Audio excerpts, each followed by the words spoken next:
the fact that they said, you know what, it's fine. We'll see how we handle this politically in other areas and the like, but let's get on with it. I'm glad that we did, because we waited. Like I said, Gauteng waited, I think maybe 2 months, if not more. Now South Africans have developed an appetite to vote differently if you don't perform. Situations, and it's a lack of trust, because as again, we've been abused for years. So now if any official, even if they're correct, and even if they mean well, if they say, give me this and I'll give you that, there's no way. But I'm speaking about Dobsonville, Soweto as a case study where they had no power for 9 months, then put in their own transformer, only to have that transformer taken away immediately after elections, and now it's been 3 months.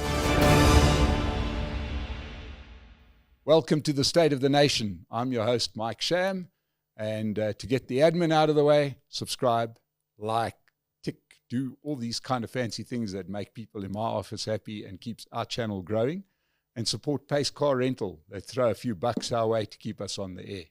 So now we've done that, we can get to the interesting bit, because joining us today, been one of our most popular guests, and that was a couple of months ago. We featured from Build One South Africa, Ayanda, Allie, and we finally got her back. Mike, it's such a pleasure to be with you again. Thank you for having me back. It means that I wasn't all that bad the last time. You weren't all that bad, and I have been chasing you. I have been giving me the run around, but anyway, we don't have to tell them that. It's been very busy. Who knew being a public representative was such hard work? Yeah, geez, where's that? You should have stayed in the ANC. Nobody did any work there. You look and then you think to yourself, you go home at 3 o'clock, you sort of get away with murder sometimes, literally at times. How hard can it be? And then you realize if you want to do it the right way, geesh, blood, sweat, and tears. Yeah. Now, Ayanda, just so that everybody knows, Ayanda and I had about a 15-minute political debate already, but that's just between you and me. We're going to get on to the important bits. For starters, Build One South Africa. Right, we've had Musi here, we had Nobuntu here, we've had you here before the elections. The first time we've got you here post-election. Let's first dissect the election and Build One South Africa's performance in the election. Happy, unhappy, you can't really say you're unhappy even if you are. Let's analyze it very quickly. I think satisfied is the word. Good word. Because happy would mean that we thought there's no room for growth and this was the best that we could do, which I don't think it is. But unhappy would mean woe is me, and we thought we didn't achieve anything meaningful and unhappy sustainable. Is so cope. I think satisfied. Yeah, unhappy is cope, you know, and happy, I guess, is MK, because who knew there'd be such a big upset. But I think we're satisfied in that we managed to get a foot in the door. I think that's important. We managed to prove that we have what it takes to lead. We've already seen Nobuntu, for example, spearheading very important work in GBV. We've seen Musi chairing important portfolios. I myself have been on the ground in Gauteng, and I think we're so eager to prove what we can do if given an opportunity that come 2026, we will just think, sky is just the beginning. Yeah, because either your timing's very good or very bad, because after 30 years of basically having an ANC-dominated political scene, the whole world of South African politics looked dead and buried, and the one thing you didn't have to worry about was service delivery, because people returned them with a majority every time, and suddenly the world gets turned upside down, isn't it? So you come into it, Build One South Africa, and suddenly you see, hang on a second, there's real accountability. Absolutely. And you're quite right when you speak about the timing. I think it was a cocktail of opportunity for us, right? People were fed up and frustrated. The ANC was imploding. Really. I mean, you look at the rise of MK and the like, but also people had had enough. People wanted change. People wanted to vote differently. That's why we saw a plethora of different political parties emerging. So I think our coming in at the specific time was very important. Had we waited a moment later, or maybe a little too soon, we may not have been able to achieve what we have achieved thus far. So I think that the timing was really good, but it also then just shows us that now South Africans have developed an appetite to vote differently if you don't perform. They've seen what their vote can do. So we're excited, because if we prove our muscle and we prove our worth, and our weight in gold, then we're more likely to do even better in the next election. I think more than anything, Mike, and this is something that really excites me about where we are as a country, we are now in a position where political parties have to fight for the vote. whether you're in the GNU or outside, whether you're in the government of provincial unity or outside, we're all now saying, I want to prove to South Africa that I can do what I said I would do. So you're saying DA ministers, for example, saying, oh, look at me. This is what I was able to do for my party. And you're having here in the province where we're even seeing those who are in the provincial unity government saying, oh, look at us, we can do this. So we're vying for the attention of the voter. And this is how it should be. Nobody should ever relax and say, I've got it in the bag. The voters will vote for me. Every day is campaigning day, even post-elections. So for me, this is a coup. This is really good for South Africa. Yeah, you mustn't say coup on this program. It could be misinterpreted. The good but kind. I do understand. The good kind of yeah. coup. But going back to this, I'm even a fan of the fact that we've got some different alliances in different places. We saw, for example, local government change in Oudtshoorn when Freedom Front Plus went into a sort of a coalition with the ANC at the expense of the DA. Those kind of actions are keeping everybody on their toes. We've seen it here in Gauteng, and we're going to get onto the Gauteng thing in a big way in a minute. Look, and I'm one of those people who like holding hands and singing Kumbaya. Ne? So when we heard about this opportunity for people to throw caution to the wind and really just hold hands and walk together into the sunset, I must be honest, I did think, is it not a good idea for us to join the government of national unity or provincial unity and work together and fight from within? But I'm glad that our leadership took the decision to say, you must remain as opposition, because I'm seeing the value of that now. When you are in this romantic relationship, I remember before things fell apart in Gauteng between the ANC and the DA. There were motions that the ANC would raise, and then I second and support, DA would do this. Oh, we vote for this person to be the chairperson. Oh, no, we support, etc. When? So remember when the government of national unity was announced and the cabinet was announced nationally, Gauteng was the very last to form government. Yes. So when we saw the National Alliance play out and we saw ministers from the DA, etc., everybody thought there'd be a copy and paste in Gauteng. Yes. So when we had the first few sittings and the speaker was chosen and the deputy speaker, and the ANC would say, we choose this person to be speaker, and the DA would say, we second that. And it was just such a beautiful love affair, love lives here. And we thought to ourselves, who's going to stand up and say when things go wrong, and who's going to be the opposition? And only then did I really see the value of our position as opposition, because now you're able to hold them to account. You're able to say to the ANC, after that bromance fell apart between them and the DA is also trying to push as a strong opposition, but because they've got their ties in the different municipalities as well, they can't go in hard. But then you have this Build One South Africa with, I think, a fraction of the votes that they had, but we are able to stand up and say, hang on, wait a minute, what about this? So I think the fact that there are still, those of us who are in the minority but were strong opposition voices in the House, I think is absolutely pivotal. We're seeing it nationally, but we're also seeing it here in the province. And I think kudos to the leadership of BOSA for saying, we're not going to join this mess. We're going to be outside, and we're going to make sure that we represent those millions of South Africans who need a formidable opposition. Let's go back. You brought up an incident which we covered quite closely here, and that was I can only say, because I've seen some of the paperwork, the deceitful handling of the unity in this province. Now, you can make your choices, that's fine, but if I say to you I'm going to do something and I sign a document that says I'm going to do something, and then I do something, if I say to you I'll pay you for your car tomorrow and I drive off today and I don't pay you, I've stolen your car. Sure. And it seemed to me, and as I said, I've seen the documentation, we had Solium Samanga here, that quite straightforward, the ANC didn't outsmart the DA, they deceived them. Sure. In Gauteng. So I'm not privy to those talks. I didn't see the paperwork. I think after the recording, you and I will have coffee. Public, yes. So the ones that we saw public, I did see, but I thought you had I saw other ones clandestine. On phones and things like that. Yeah, those ones I didn't see. Yeah. The WhatsApp messages and the like I didn't see. What we saw in public is what I had access to as well. But I think if this relationship was to fall apart, I'm glad it did right at the beginning, with minimum casualties. Because had you then had a situation where government was formed, work was being done, departments were separated or amalgamated, etc., and we were getting on with the business of government. And then all of a sudden, 6-7 months down the line, we have a situation that we saw in Johannesburg, if you'll remember a few years ago, where, you know, there would be a mayor and that mayor is recalled and a motion of no confidence and a new mayor, and then there's this and that. And that musical chairs of going in and out was really, really destabilizing for the city of Johannesburg. So for me, I think while I don't want to go into too much the relationships, because I don't know who wanted what for what reasons, and that's fine, and the deceit that was involved and the politicking that was involved, but I'm glad that it happened right on the onset at the beginning, so that you could see your potential partner for who they are and walk away from the marriage if you want to walk away from the marriage, and we can get on with business, and we can get on as Build One South Africa with holding them to account. Yeah. So I think the fact that it happened right on the onset, great, let's get it out of the way and then let's govern. And the fact that they've actually gone ahead after this action and formed a minority government. You think this is going to be stable, do you?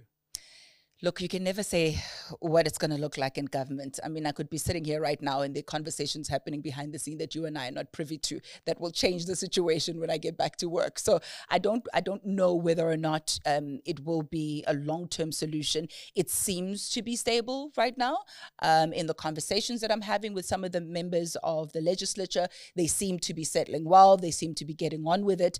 And I think in the interest of government, then it might be a good thing, as long as, again, I'm going to underscore this, opposition is there and is able to hold them to account. But also kudos to the DA. Once they saw their partner for who or what they were, they could have kicked up a fuss. Let's be honest. They could have called for the speaker. They could have called for a motion of no confidence against Panyaza. They could have done all manner of things. But the fact that they said, you know what, it's fine. We'll see how we handle this politically in other areas and the like, but let's get on with it.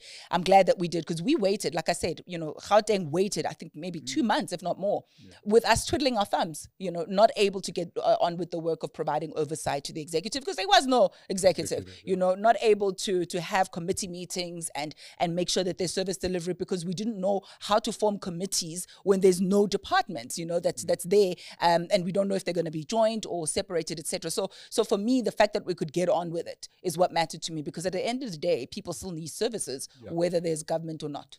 Because now we've got, and you're a member of the provincial legislature, we've got a fairly odd situation.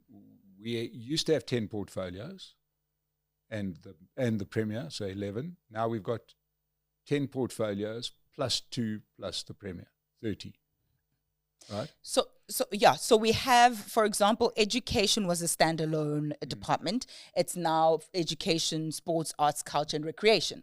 Environment and water and the like have also then be agriculture. There've also been splits and mergers. And then we also have, for me, which was most worrying, but, you know, the Premier will tell us that there's nothing to worry about. Community safety, you know, which used to be standalone, has now been taken as part of the Office of the Premier. So the Premier is there now to account for that, which is difficult when you need accountability, and he's out doing business as the Premier.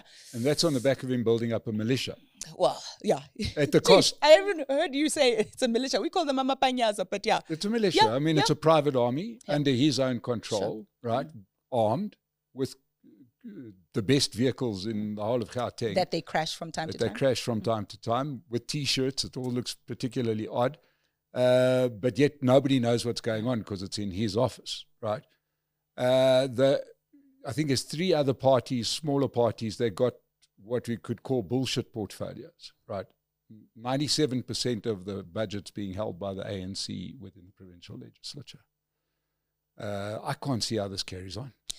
I don't know about the BS. BS portfolio. I mean, I did have Wayesha telling us. That's what I was about to say. She was telling me how important agriculture is in Gauteng. That's what I was about to say. I was about to say, I'm not going to rubbish any of the portfolios that are there, because I think all of them do have a part to play in building the economy. But I will agree with you that the vast majority of the budget is still very much controlled by the ANC. And I think that's not an accident. Yes. I think it was intentional and it's by design. I do think that they can be changed, that the likes of MEC Ramokgopa and those who are from the smaller political parties who are holding these other portfolios, I do think that there is some change that they can do, and I certainly hope that they will bring that much needed change there. But I also think it's very important that we look at the critical portfolios and the departments that you speak about. Right now, what we're focusing on is economic development. You'll remember that on the campaign trail, one of our slogans, in fact, the most important was a job in every home. You know, so what are we doing to make sure that there are jobs that are being created? The strong focus of mine, especially over the last, say, maybe 2 weeks or so, has been the township economy. How do you make sure that there's manufacturing that's happening there and we're not just consumers? How do you make sure that you empower township entrepreneurs to go over and above the usual, you know, tuck shop, or spaza shop, hair salon, car wash, etc., to arm them and empower them to be able to scale their operations, to produce their own soap if it's a car wash, their own fiber for hair if it's a hair salon, whatever the case may be, and to find that there are service providers who we believe are in cahoots with the government, who are ripping off these very entrepreneurs that we talk about. And yet we're talking millions and billions in those portfolios. And that's why, again, opposition, very important, going through those reports with a fine tooth comb to make sure that if there's even 1 rand that's amiss or out of place, people account for it. And we've managed to unearth this huge scandal, a scam in Ekurhuleni that has been going on for several years. And we're of the view that we really need to shine a spotlight on this because, as you said, this is a huge department with billions. And if nobody goes in there to unpack what's going on, we'll wake up and wonder why there's unemployment or wonder why we're not able to grow the economy and create the opportunities that we need and innovate as Gauteng. So yeah, it's important for us to look at that 97% budget and where it's going and how it's being used. Yeah. Now, what is your? I mean, if one looks at what's happened in the government, the national government with the coalition, and where we've seen ministers from the other parties being quite proactive, quite approachable. We've seen a lot of communication from them. They've been very responsive, I think, is the thing that has sort of pleasantly surprised me the most, is that there's a scandal and you don't say, well, we're looking into it. People actually answer questions. You're not seeing necessarily the same thing out of the ANC ministers other than Jose and Ramokgopa, the rest very quiet. But the point is that you at least hearing about this in Parliament, there's action coming out. What is the mechanism in the provincial legislature to get that information out that there's a big scandal? So, you know, I'm gonna be very unpopular for this. I'm gonna go to your example first before I answer the question. I'm of the view that many of the ministers were in fact responsive, were in fact proactive. You know, there was the were raid. Or wanted to be. I think they were, and I'll tell you why. You know, the raid that happened in the prison not too long ago, that was not the first time there were raids in prisons. They were previously in the previous administration by ANC ministers. But I'll tell you where the problem is. The problem is South Africans are so heartful of ANC ministers that any form of proactivity or any form of responsiveness is already tainted with that bitter aftertaste of corruption that we know of, that we paint them all with the same brush, that even when they go out and do something good, we'll always think, who's getting a tender here? Or we'll always think, what is in it for them? Or what's the problem? Why are they being nice? Because we've endured years of abuse and damage to the point where when they suddenly do something good, we look at it with abuse-colored glasses, not rose-colored glasses. So when you have fresh new politicians who come in and become ministers and they do the exact same thing, because we look at them with the benevolence that they deserve, having not done anything wrong thus far, we see them as better than the predecessors because the predecessors can do no good in our eyes anymore. We are too damaged and too hurt and too bruised by them, so that even when they do a raid, we're just like, I'm sure they're looking for drugs so that they can steal these drugs and resell them, you know? So that's the one thing that I look at. And this is why we need new leadership, because if you can't inspire confidence in people, then nobody who's watching you has a desire to be better. I don't have a desire to be better. If I know that the traffic officer who's going to pull me over is going to ask for a bribe, why must I say no to a bribe at work? But when you have leaders who are able to inspire confidence in ordinary citizens and we can buy into their vision, I'm more likely to behave better and to be more productive and to do better. So this is why the ANC ministers were shunned even when they did well, because there's just too much baggage and there's too much history. So when it comes to the province, I'm strongly of the view that they've not received the shock wake-up call as they have in national. And I'll tell you why. There are still times when you sit in a committee, I'll take economic development again as an example, and you will ask for questions. Tell me about your relationship with Family Tree Holdings and the Kataras Shop Owners Association, and why the residents of Ekurhuleni who own businesses say they have not received the funds that were promised to them. That was the question. Those are the questions, very clear. Then you will have officials go round about and give you all sorts of fairy tales and creative stories, etc., instead of answering you fact for fact. That's because for years, they've never had to really account, right? Because it was ANC government, and some of them, I don't know, I don't have facts on this, but some of them I assume are ANC members, right? So when you then have new political parties who come in and are ready to work and they demand answers, then they say, maybe, we don't know, not sure. I'll tell you another example. There is a finding by the previous administration's portfolio committee, that's in the 6th administration, that found that there must be a forensic audit done into the relationship between the Department of Economic Development and Family Tree Holdings. This was written in black and white, adopted by the House, and then just left, just like that. So now comes in an Ayanda from Build One South Africa, who goes through those old records and say, hang on, here's the answer to the problem that is raging in Ekurhuleni. Why has this been left to gather dust? Now you must account. And today we had that meeting with the department, and they asked for a special day that they're going to come back and give us a response, and they will tell us what the story is. Now, if we had not come to agitate for a report that was already there, when was the answer going to come? So I think you're right in saying nationally we are starting to see a lot of activity between the new kids on the block from different political parties and the ANC, and they're all jostling for relevance. Provincially, we're just starting to see it now, and I hope that we see more of it from other different political parties. Action SA, I'm hoping, will also come down hard and say, right, open your books, let's see. Yeah, although Action SA seem to have thrown in their lot with... Yeah, I see in Johannesburg. Yeah, oh. But anyway, that's a different... That's sort of fodder for another interview. So work is being done in the provincial legislature. You're there at economic development. I'd imagine a lot of those DA members of the provincial legislature must also be energized by the current setup. Or not you can never tell with them, because there are days where they will come down hard and you'll also end up nodding and agreeing and clapping hands with their sentiments. And then there are days where you sort of wonder, where do you stand? And I'll tell you why. There are days where we see developments in Johannesburg, for example, and you see that the mayor's been removed and there's a new mayor. And then there are questions about Silius Brink in Pretoria. And then when you think USDA might lose your position in Tshwane, then you see the impact in the House, because then there'll be a strong emphasis on collegiality. And while they will still come down on the ANC, it's not with as much rigor and zeal and passion, because there's still the unfinished business of further up north here in Gauteng, right? So they're in a very difficult predicament of trying to manage the relationship, but also dealing with what's happening in the province, which I don't imagine is a very easy thing to do. Yeah. You don't want to jeopardize your colleagues in Tshwane, by coming down hard on the ANC here in Gauteng, when you just have seen what they did to the mayor, even though he wasn't a DA mayor. So I think it's a tight balancing act that they're having to sort of manage or maneuver through.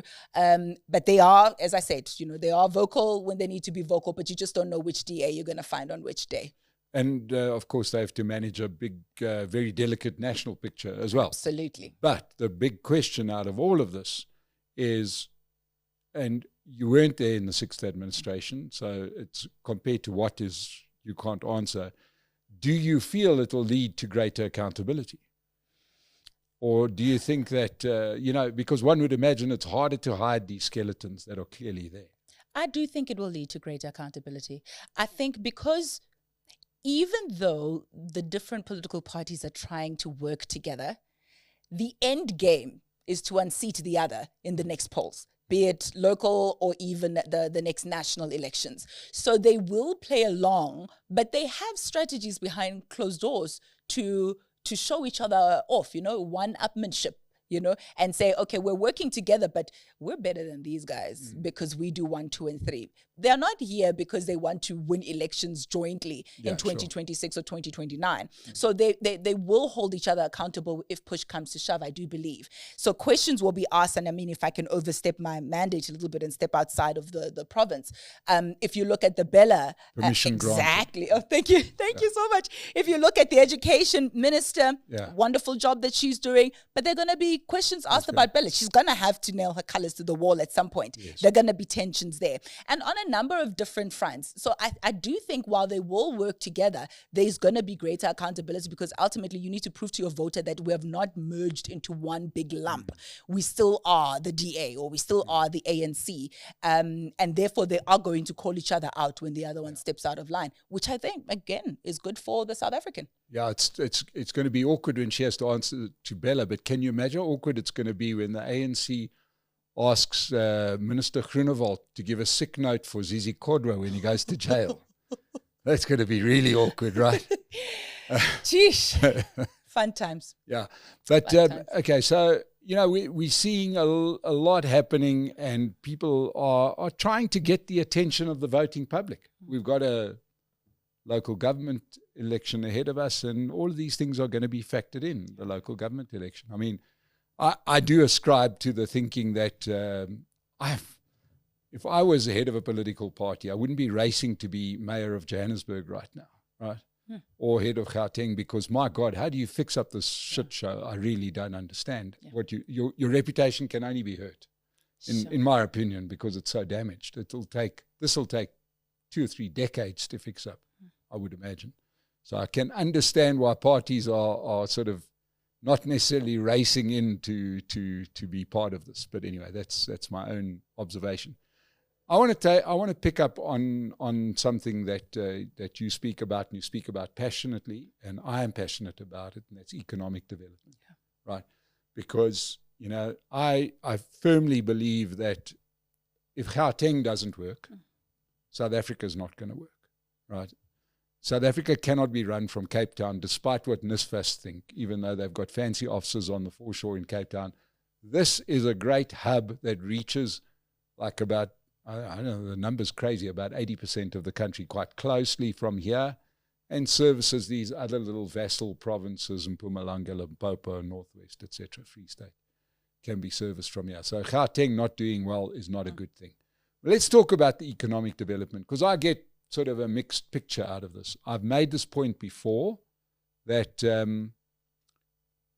I know I was in JJ Tabani's show and he was saying that people are living off the 350 Rand grant. And I said that's got to be an absolute lie, because if they were living off the 350 Rand grant, they'd be dying of starvation in the street. So clearly people are doing something else. They're not starting up a new supermarket chain in Sandton City. So clearly there's something happening that must be of a decent size. I've interviewed many times Gigi Alcock, who's written Casinomics, who's very bullish on the township economy, right? What is the state of the township economy? It is not in a good state. It is in survival mode. It is struggling and striving, but is only able to yield fruit because of the tenacity of the township entrepreneur, the resourcefulness of the township entrepreneur, the way in which they organize, and the way in which they support each other. You've just described every entrepreneur. It doesn't matter where you are, but anyway. I think more so resilient is the township entrepreneur, because they battle things like, I'll use Soweto as an example. In Soweto, there's chronic power outages. So here's what happens. And people always say, oh, people in Soweto never pay electricity. But it's humanly impossible for everybody in Soweto to not pay for electricity. So you will have those who are not paying for electricity, who will bridge and do illegal connection and the like and overwhelm the transformer. The thing blows up, and then months on end, there's no power. This affects even the one who has been paying. Even the businesses that have been paying for electricity then find themselves without power. How do you run a car wash?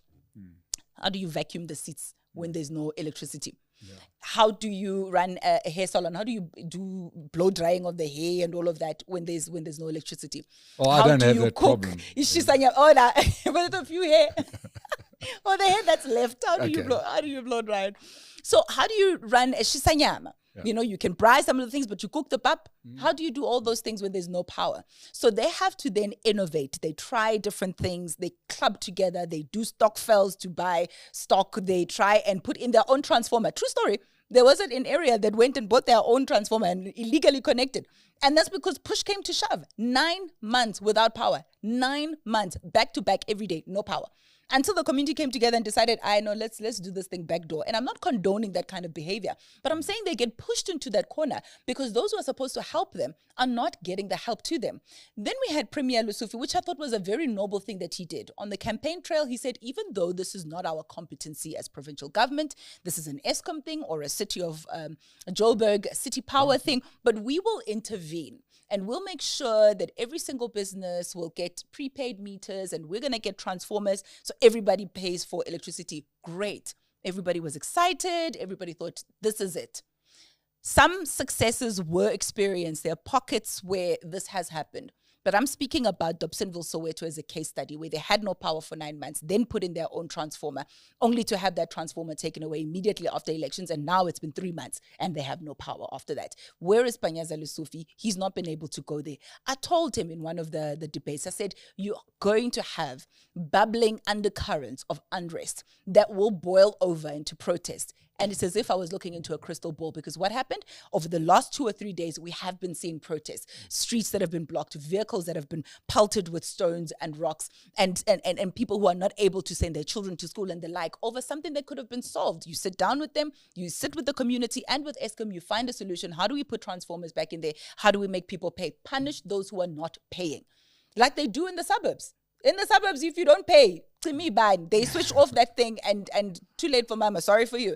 Yeah. But they're not able to do that and isolate those who are bridging and stealing electricity, etc., and then let those who are paying continue to pay. So in the absence of that, everybody gets punished. The entrepreneur at the end of the day does what?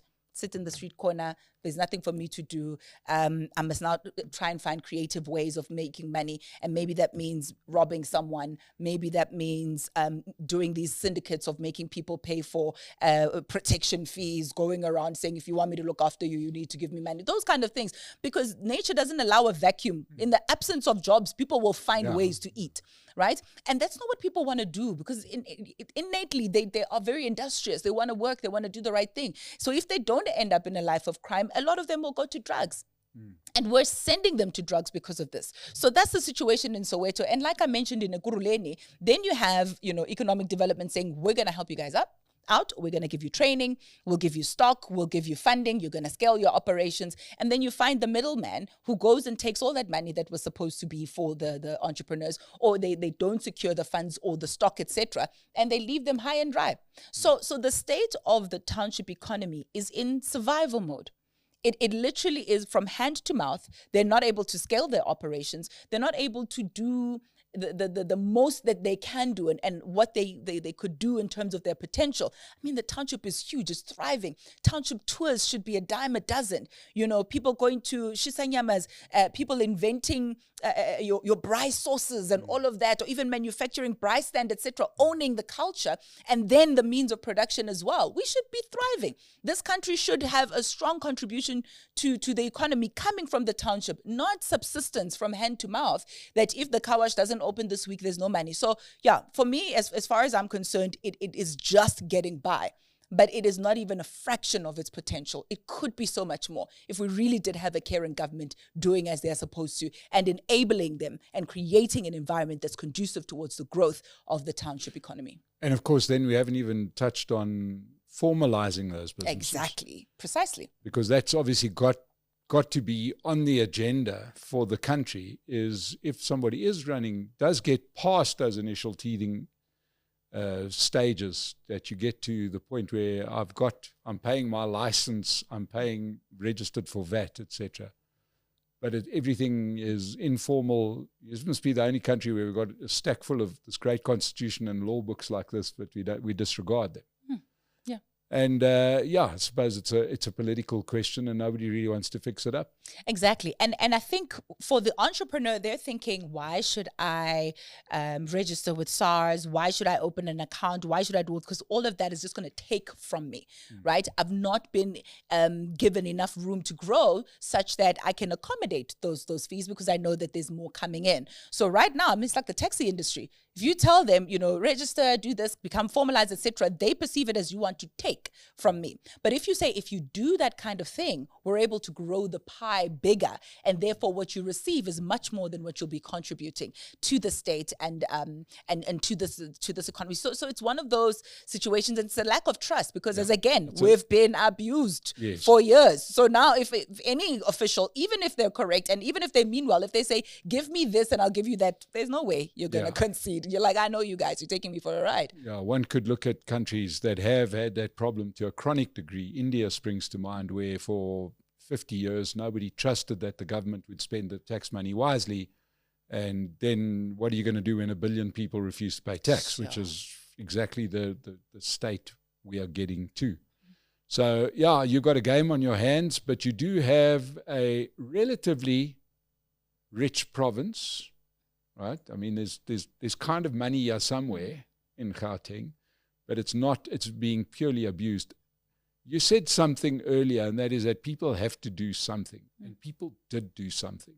They voted, and they voted to change the government in Gauteng.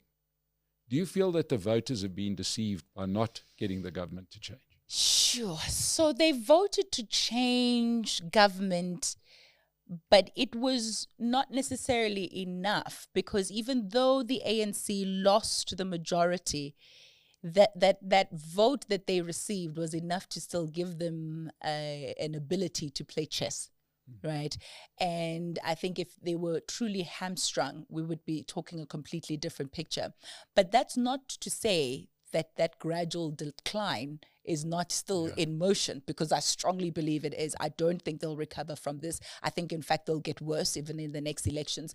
But having said that, I think we ought to respect the right of those who did even vote for the ANC, and say to them, we want you to see that even after you gave them the, third, fourth, fifth benefit of the doubt, it still hasn't worked for you. And our job then as the opposition is to show the credible alternative, as to show what we can do now that we've been given an opportunity. Because people are afraid of the unknown at times, right? You'll get the first few who are brave enough to venture into the deep and say, we're going to vote differently. And then the next elections, others say, okay, we've seen those guys and it looks like it's working. Let's also go. That's how they lost the majority, to the point where they're seated now. Yes, they still, hold all the chess pieces and are dominating the game. But I do think that the decline has begun in earnest and will continue even going forward. And in that sense, then the voters' voice was heard, because they said, we want change. They may have wanted it immediately, but I think they will get it in the long run, because they will continue to see the ANC for what it is. But more so, they'll be able to see that there are alternatives who can get them to the proverbial promised land that they aspire to. And I think that's important. Okay, so which brings us neatly back to Build One South Africa, right, which contested the election, got 2 seats in Parliament, 1 year up in Gauteng. You've certainly immersed yourself in your work. You've dressed to kill. The last time you were here in a T-shirt. You remember me, I was still on campaign mode. Yeah, in campaign mode, so clearly you're here for business.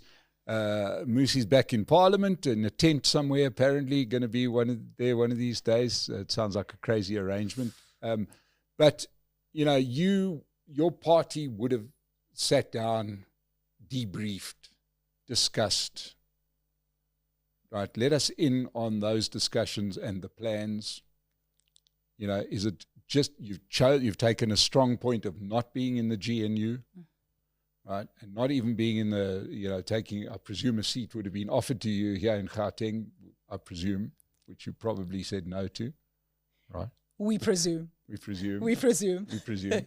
So you've stayed on the outside. Rise Mzansi went in. Action SA, and I hate this, but we always speak about the three parties in one sentence. I've said to you, I think that's a problem. Hopefully after that stops soon. They stayed out, but now they've gone in Johannesburg, which is an odd place to go. What do you think is the future for Build One South Africa? How do you get that voice heard? You're going to do your work, but so is everybody else. I think, sure, we did have moments of reflection, seeing where we did really well, seeing where we could have improved, what we can do better going forward. But I think one of the key takeouts is the original purpose for which we were created as a political party. And that was to give voice to ordinary citizens.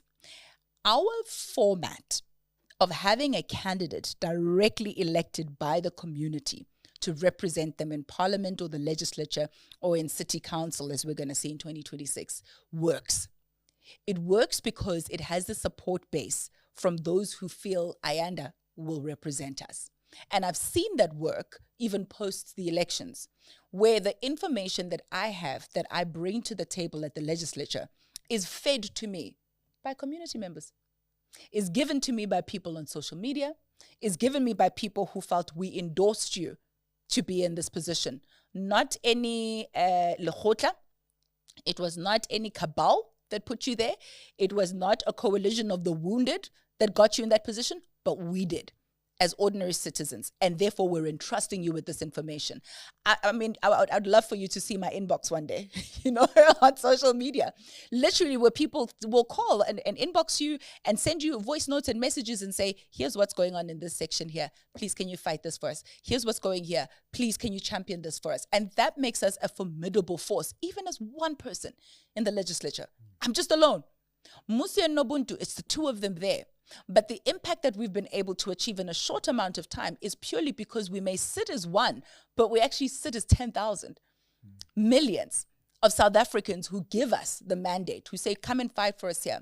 Every week we make sure we're on the ground somewhere, whether it's Leratong village that's put up a fight against City of Johannesburg and Mogale City, and they've said, please, Ayanda, come here, come and assist us. And we've done that. We've written to the speaker and we gave them the response, and we've won that for them. Or we go to Ekurhuleni and the entrepreneurs are saying, take on the department on our behalf, and we've done that. And we're seeing progress. Or it's people who are saying, City of Johannesburg, their indigent register is under populated to the point where the majority of those who are supposed to be getting indigent grants as per Treasury's allocation are not receiving those grants. And as a result, the City of Johannesburg is pocketing those funds and not disclosing what they're doing. We took up that fight because ordinary citizens came and said, this is what we want. So that's where we saw our strength is. And that's where we're going to maximize. So when others are busy with the government of provincial unity or national unity, which is good, they must get on with the business of governing, fine and well. We're going to continue what we have seen as our strength, being on the ground as much as possible, getting the information that we need from the communities, fighting their battles, which is what Build One South Africa was all about. That was the grassroots movement that started, that ended up in political corridors. So we're going to maximize on that. And we think that model lends itself even better to the local government elections coming up, because those are bread and butter issues of water, sanitation, and the like. Now, I may have given away our trade secrets here live on your show, but I think I think what's important is that the people's genuine concern makes the difference. So people can try and replicate this format, but if you are not elected by people and not put there because of them, and they can't really hold you to account, it will be difficult to replicate. And as a media person, right, you've got a long history in media. Do you find that you're getting enough mileage with the work that you're doing? I think people still don't know where to place me as yet. Yeah. I still feel so we will do some interviews. I've had interviews, for example, on the indigent registry, on the Ekurhuleni entrepreneurs, Leratong village and the like. But I do still feel some of my colleagues want to almost give me a high five or a fist bump or a hug, as opposed to member Allie from the legislature. And I think that works for me, actually, because at heart, I'm still very much a journalist. I've got that inquiring mind.